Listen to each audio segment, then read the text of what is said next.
Nearly $60,000 in inventory. Every day we're down, that's revenue not coming in. That's money we cannot spend, that's vendors we cannot pay. We have a large, on the 5th, we have a large payroll due. So I'm suspending payment to vendors, sorry if you're out there, so I can make that payrolls. We just sent off our state taxes 2 days ago. These things are, I can short-term this, I can kind of patch it together, but long-term, we can't keep on doing this. My staff right now, some of my staff has lost 25% of their monthly pay this month. They can't pay rent. They can't buy, their food that was in their refrigerator is gone. I've been able to open up the doors and let them come in and grab some things, but that's not going to go on forever. We're not taking any more deliveries. This whole thing is such a chaos. So it impacted me personally, but this community, these small communities that are codependent, if my staff starts going, I can't live here anymore, they go down the hill or they go to wherever those jobs are. They're not here when we can reopen. They're not here to buy food, much less help sell the food. So these things, and one thing I would like to express to the government is this little store here, we pay over $300,000 a year in sales and payroll tax. That's revenue, that's real revenue, so this could collapse not only this kind of community, in all the other low communities, but also the government at large. It's Thursday, 31 October. Welcome to Calpocalypse 2019. My name's Juan Brown. You're watching the Blancolirio channel. Today we're going to talk about the PG&E public safety power shutdowns. Also give you an update on the fire situation here in both Northern California and Southern California. Today the winds have finally died down, the power is finally back on here at the Blancolirio Global World Command Post, and PG&E is slowly restoring power to nearly all of its customers throughout California as we get out of the wind event, at least here in Northern California. The high winds in Southern California are still whipping up a series of fires. There's 2 new fire starts today. The Hillside Fire and the 46 Fire, and there's still about a dozen fires burning in Southern California right now. California is a huge state, and how you are affected by the current events here in California depends on a large part as to where you live, what region of California you live in. We've always had Northern California and Southern California, virtually two different states of mind. And right now, if you are in the Central Valley or in the major cities, you are minimally affected by these power outages. If you are in the rural areas of the foothills, like I am here in the Grass Valley, Nevada City area of Nevada County, California, up and down the west slope of the Sierra Nevada mountains, you are hugely affected by these power outages, and your economy is getting slammed, as we saw in that video update with Chris Kaiser of California Organics, the owner of California Organics there in Nevada City. He described it perfectly, the cascading effect that these PG&E power shutdowns are having on the economy of California. So while these fires here in Northern California are caused by weather-related events, low humidity, the humidity right now is less than 10% in the single digits, and high winds, the effects of these fires are largely man-made. The Kincade Fire in Sonoma County, which I first reported back on Wednesday at 10,000 acres, is now at 76,825 acres. This is day 8 of the Kincade Fire. It is now 45% contained. 266 structures have been destroyed. I'm not sure how many of those are homes. 47 structures have been damaged. There's been 4 injuries and 0 fatalities. On Sunday, we had a very large wind event here in Northern California, and it was a very appropriate time to have the power shut down, as there were reports of at least 45 incidents of wind damage to PG&E infrastructure. Nevertheless, even though with the power down, many of these fires that have erupted in Northern California this last couple of weeks have been attributed to PG&E and their power system or other power systems in the area besides PG&E, in Southern California specifically. Here's what the wind looked like here at headquarters last Sunday. Pretty good blow today, Sunday.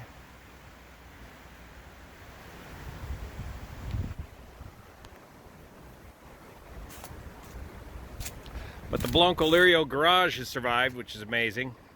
Probably should fold it up. Oh yeah, that's ripping. Whoa. We shall rebuild.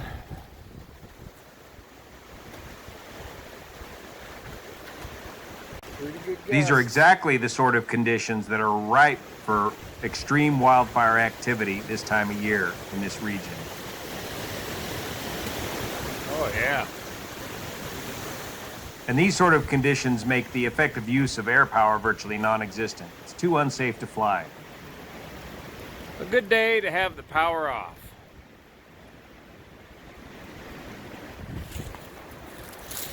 It's dry out here.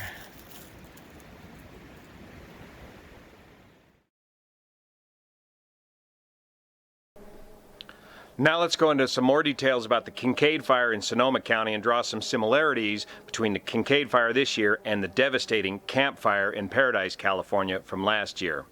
By the way, on Monday, the 4th of November, I'm going to be headed over to Paradise, California. There'll be a showing of the PBS Nova Frontline presentation about that fire at the local community church there. I'll put the address down below, and hopefully I'll get to meet Miles O'Brien and Will Tubman, the producer and the creator of That Frontline program. Remember, those guys reached out to me and got a lot of good information from me regarding the aerial flyovers of the Camp Fire, and put a lot of that information into that TV show, and it was a well done program.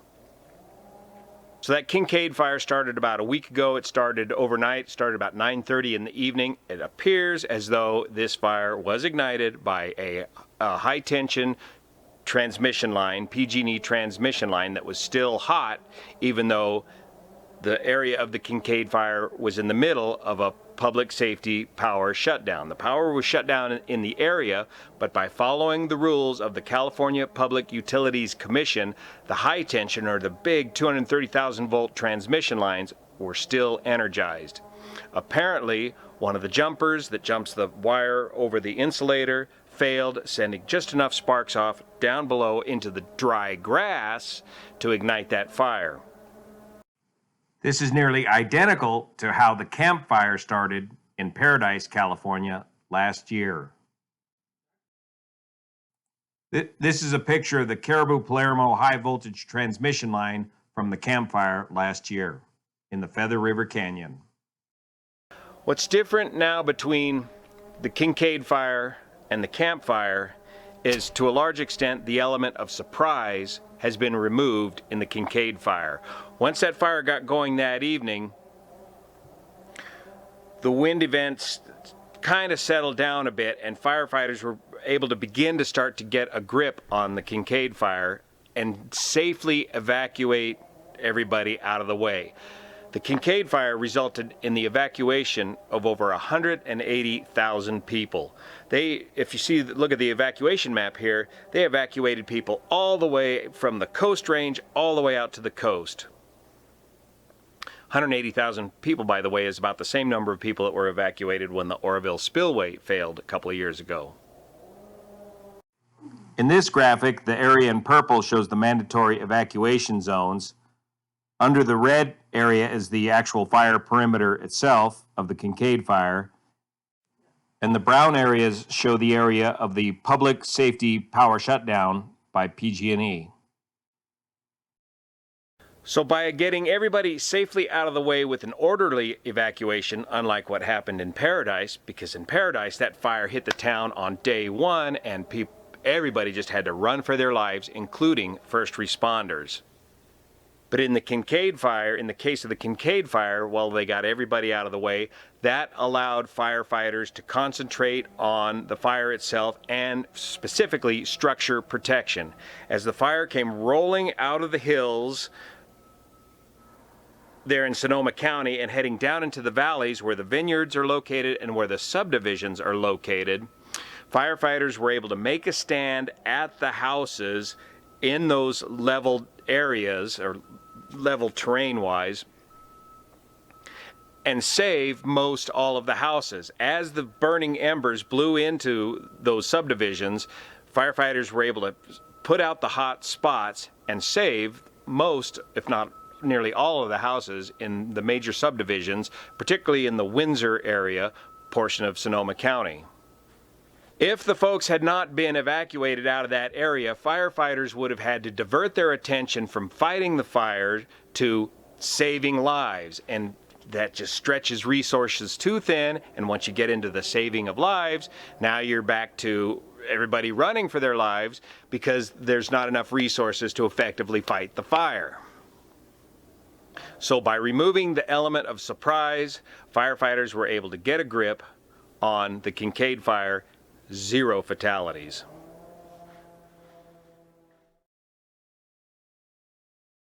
Again, with these wind-driven events, the use of air power is somewhat limited until the winds die down a bit. Now that the winds have died down over these fire events, in the Kincaid Fire, they've got the heavy air tankers, the Type 1 VLATs, the very large air tankers, back on the scene. And what they're doing now, and this happened in the Camp Fire as well, once the big wind event stops from the north and the east, driving the fire towards the ocean, the winds die down, they reverse, and the more typical normal westerly winds start flowing, and the fire starts backing upon itself, and or it starts burning the whole other direction. And so that's what a lot of the air resources are doing between Mount St. Helena and Cobb Mountain on the, this would be the eastern flank of the fire up in the mountains. They've been laying heavy loads of retardant down between those mountain ranges to prevent the fire from continuing to blow to the east from the westerly winds. Down in the Alexander Valley, shown here in orange, is where firefighters were able to make a stand and stop the fire from entering the extensive subdivisions and prevent a repeat of the devastation that was experienced in 2017 during the Tubbs Fire, where 22 lives were lost and over 5,000 structures were burned. Up in the mountains on the west side of the fire, shown in red, is where the effective use of fire retardant aerial assets are being deployed. One more thing about these evacuees now, you've got 180,000 people, mandatory evacuations out of Sonoma County being forced into areas of no electricity. The PG&E power shutdown affected over 2 million people, and counties all up and down the coast range of Northern California were without power. So that put the evacuees in a tough situation, trying to find a place with electricity to recover from. Today, Thursday, most of those evacuees are beginning to return back home. That also means the evacuees are trying to evacuate with no gas. If there's no power in the area, most gas stations are not pumping gas, and this is why you've got to keep in your bug out machine your tanks full of fuel. I'm planning on possibly having to bug out all the way to the state of Nevada before you can find enough fuel to get out of here. And if you kill your battery like this knucklehead did, your Honda generator can fix that as well.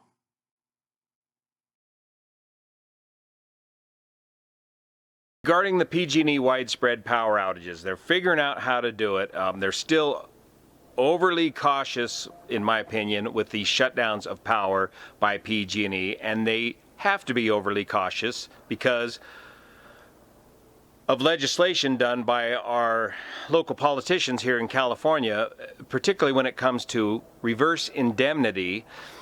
PG&E, California politicians have now made it a free-for-all for lawyers to be able to sue the daylights out of PG&E, an already bankrupt company, regardless of whether they were found negligent or not in the form of any type of property damage lawsuit. Hear that tree falling? Yeah, they're logging the daylights out of that property next door there. I think he's logging it so he can get his solar power arrangement working effectively for him. He's getting rid of all the trees. So this is causing PG&E to be overly cautious with the power shutdowns, and they're just immediately shutting down much of the power to much of the state or much of the customers when there's even the hint of a wind event coming along.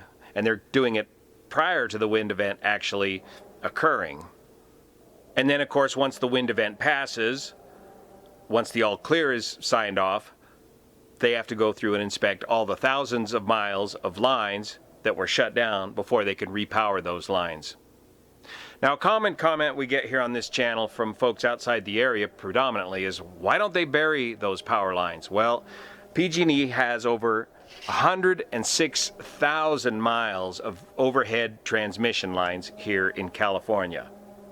PG&E estimates a cost of about $3 million per mile to bury those lines.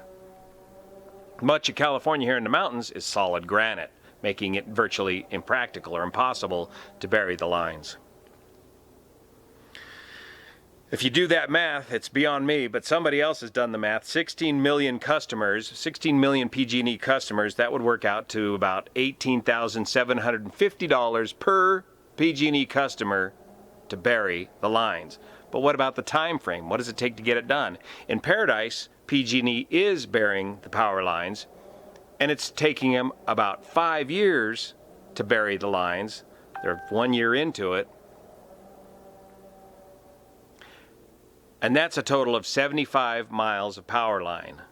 At that rate, it would take PG&E nearly 7,000 years to bury 106,000 miles of power line. It's just not a practical solution overall. Perhaps in certain areas and locations and future new development, but not for the majority of the PG&E power grid. And now time for a local fire update. Here locally in Nevada County, we haven't suffered any major fires. However, we had a couple of very close calls during the high wind events on Sunday, and then again, I think it was yesterday.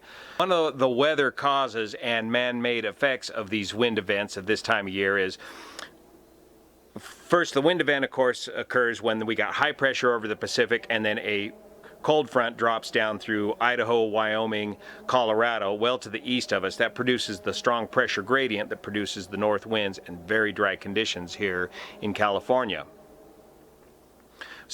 On Sunday's wind event, the temperature dropped a good 20 degrees. And what we have here in our community, much like the rest of California and the nation, is a large homeless population. This homeless population tends to populate the wooded areas very close to the town where they can walk to the stores or the various homeless shelters in the area. Well, when the temperature drops, they light up their campfires in the high wind events, and that sets off forest fires right next to town. And here in Nevada County, we had two separate situations. One situation got up to about 34 acres, but was able to be stopped by ground crews. Unfortunately, we were not able to use aerial assets on that particular fire as the winds were too strong and because of a particular anomaly here at Nevada County Airport with the slope of our runway, which I'll show you in this video. Okay, here's a real rare occurrence here at Nevada County Airport. S2T air tanker taking off runway 7 uphill into the strong easterly winds. Look at that! Wow! No factor. He must be have no load at all. He's not loaded. Okay. Juan Brown for the Grass Valley Union up here at the Grass Valley Air Attack Base. We are currently, it's Sunday afternoon with the big windstorm. We are currently without air tanker coverage here at Nevada County Airport due to the winds. Because the winds are so strong out of the west and the slope of this runway here at Nevada County Airport, this runway slopes downhill to the west. Air tankers cannot operate out of here when the winds are too strong out of the east. They cannot take off uphill to rising terrain with a full load of retardant, with even a half a load of retardant on them. So both air tankers unloaded all their retardant load. They put it back in this portable tank right here and took off unloaded uphill into the wind on runway 7 and repositioned out at Chico Air Attack Base. So they're mopping up some of the spilled retardant during the unload process, and we have no tanker coverage at the moment here at Nevada County or Grass Valley Air Attack Base. Here he's mopping up the spilled retardant. And of course, the tankers cannot take off with a strong tailwind component either. So this fire started here yesterday. As this latest wind event came through, the temperature dropped about 20 degrees. It's just barely above freezing. So what do the homeless folks do? They light up their campfires to try and stay warm in these dry, windy conditions, and it sets off these fires. Huh, look at that overturned car back in there.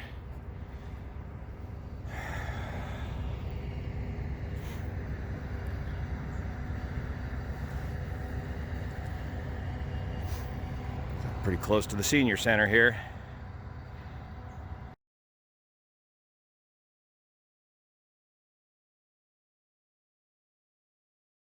Even though this is private property, the homeless still set up camps back in here. It's well shielded back in the forest, and it's very close to walking distance right to the grocery stores right here in Brunswick Basin.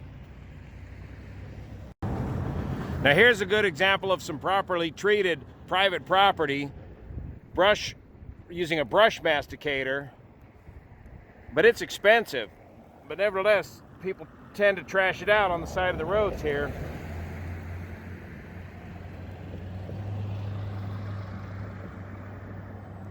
That's the way you need to maintain your property. Over here, untreated, and the fire, the homeless fire, started right over there.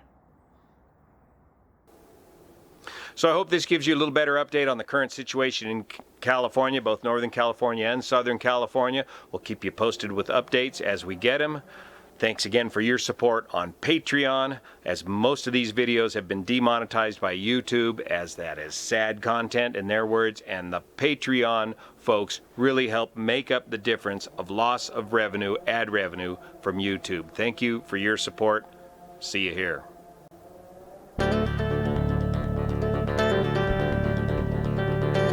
Cut them trees down.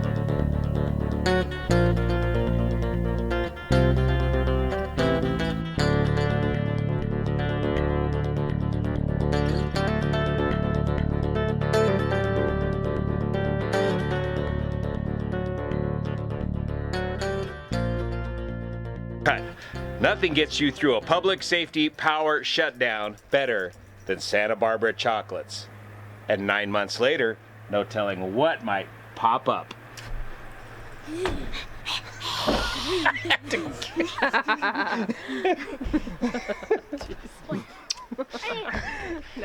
later. Hold the box right side up, Brownie. Jeez. Santa Barbara chocolate, Santa Barbara, California. Thank you for your support.